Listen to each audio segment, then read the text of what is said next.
ከዛሬ 40 ዓመታት በፊት አባባ ጃንሆይ የነገሱበት 30ኛ ዓመት የዘውድ በዓል ሲከበር የቴሌቪዥን ጥበብ ከባህር ማዶ ወደ ሀገራችን ገባ። ዜናው እኛ ሰፈር የደረሰው ዘግይቶ ነበር።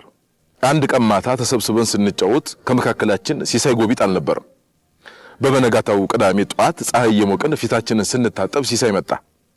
ልጆች አለ በተደነቀ ድምጽ፣ ትናንትና እኮ ቴሌቪዥን አየሁ ብታዩ ብሎ የነገረን የወሬ ዝርዝር ለማመን የሚያስቸግር ነበር።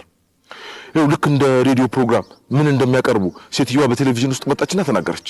አሁን በአማርኛ እኮ ነው። ከዚያ በኋላ ደግሞ ዜና ተነበበ። ከዚያ አባባ ጃንሆይ ታዩዋ።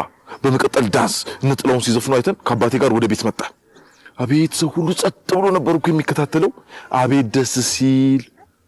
ቴሌቪዥን ደግሞ ያየነው እኮ እርግብ ጠጅ ቤት ነበር በማለት ሲሳይ ጎቢጥ በመደነቅ ዝርዝሩን አጫወተን። እርግብ ጠጅ ቤት ለሰፈራችን በጣም ቅርብ ነው። አሁኑን ሄደን ነው አለ ቀጥይሳው። አኬ የሚከፈተው እኮ ማታ ማታ ነው። ሲሳይ ጎቢጥ አረመው። እለቱ እስኪመሽ በጣም ረጅም ቀን ሆነብን። የአረንቻታ መጠጫ ያላቸው ልጆች ማታ እርግብ ጠጅ ቤት ለመገናኘት ቀጠሮ ተያያዙ።